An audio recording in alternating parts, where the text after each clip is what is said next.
ഈ പ്രമേഹ രോഗികൾ കഴിക്കേണ്ട ചോറിന്റെ അളവ് എങ്ങനെയാണ്? ഏതെങ്കിലും തരത്തിലുള്ള അരി അവർ ഒഴിവാക്കേണ്ടതുണ്ടോ? ഇപ്പോൾ ഈ മട്ട പോലുള്ള അരി, അങ്ങനെ ഏതെങ്കിലും അരികൾ അവർ ഒഴിവാക്കേണ്ടതുണ്ടോ?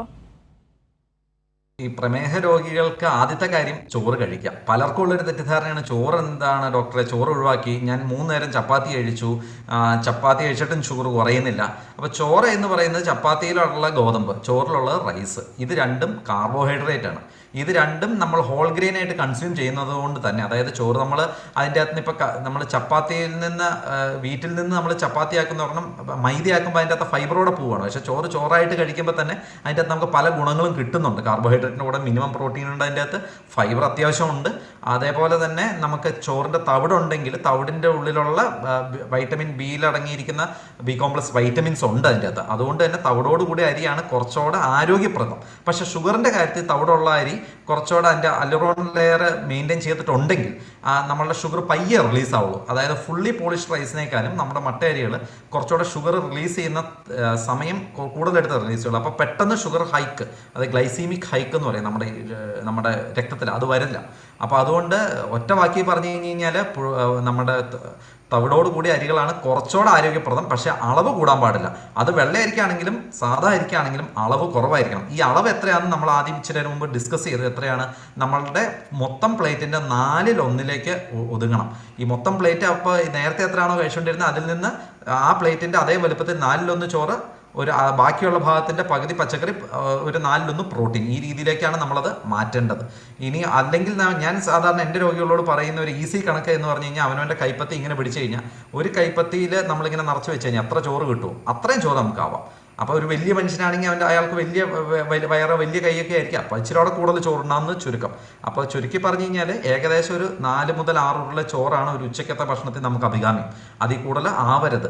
അതിപ്പോൾ ഏത് ചോറാണെങ്കിലും വലിയ വ്യത്യാസം ഗ്ലൈസിമിക് ഇൻഡെക്സിലില്ല. പക്ഷേ കുറച്ചുകൂടെ ബെറ്റർ തവിടുള്ള അരികളായിരിക്കും. വ്യക്തമല്ലേ? വ്യക്തമാണ് ഡോക്ടർ. നമ്മൾ മിക്കപ്പോഴും നമ്മുടെ ഭക്ഷണ പദാർത്ഥങ്ങളിൽ ഉൾപ്പെടുത്തുന്ന ഒരു സാധനമാണ് എണ്ണ. ഈ എണ്ണയുടെ ഉപയോഗം നിയന്ത്രിക്കേണ്ടതിൻ്റെ ആവശ്യകത എത്രത്തോളമാണ്? എണ്ണയുടെ പ്രശ്നം 2 കാര്യങ്ങളാണ്. ഒന്ന്, അത് വെരി ഹൈ കാലറി ഉള്ള ഒരു ഫുഡ് ഇൻഗ്രീഡിയൻ്റ് ആണ്. അപ്പോൾ കാലറി വൈസ് ഞാൻ പറഞ്ഞു 100 ഗ്രാം, ഞാൻ മനസ്സിലാവാനുള്ള രീതിയിൽ പറഞ്ഞു കഴിഞ്ഞാൽ 100 ഗ്രാം ചോറിൽ ഏകദേശം 140 കിലോ കാലറി നമുക്ക് കിട്ടുമ്പോൾ 100 ഗ്രാം എണ്ണയിൽ 920 കാലറിയാണ്. അതായത് ഒരു 100 ഗ്രാം പഞ്ചസാരയിൽ എത്രയാണ്? റഫ്ലി 400-420 കാലറിയാണ്. അതായത് ഒരു സ്പൂൺ എണ്ണയിൽ ഉള്ളതിൻ്റെ 2.5 ഇരട്ടി കാലറി ഒരു സ്പൂൺ പഞ്ചസാരയിലുള്ളതിൻ്റെ 2.5 ഇരട്ടി കാലറി ഒരു സ്പൂൺ എണ്ണയിലുണ്ട്. അപ്പോൾ നിങ്ങൾക്കിപ്പോൾ മനസ്സിലാവുന്നില്ലേ, കാലറി വൈസ് എണ്ണ ഹൈ കാലറിയാണ്.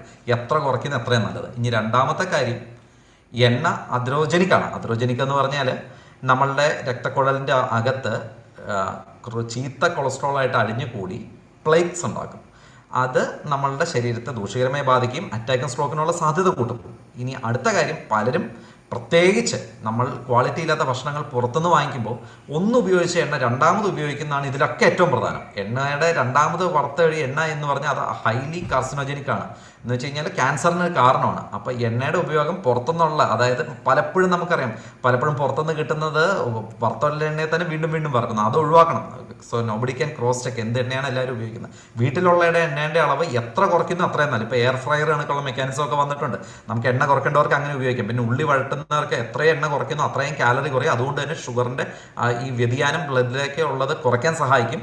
നമ്മുടെ അമിതവണ്ണം കുറയ്ക്കാൻ സഹായിക്കും. ഇൻസുലിൻ റെസിസ്റ്റൻസ് കുറയ്ക്കാൻ സഹായിക്കും.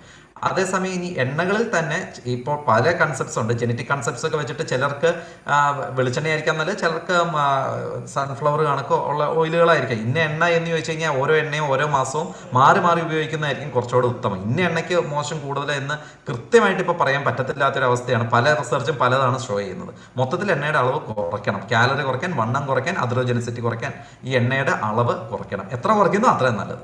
എണ്ണയ്ക്ക് പല ഗുണങ്ങളും ഉണ്ട്. അതുകൊണ്ട് അത്യാവശ്യം എണ്ണ ഉപയോഗിക്കുകയും ചെയ്യാം.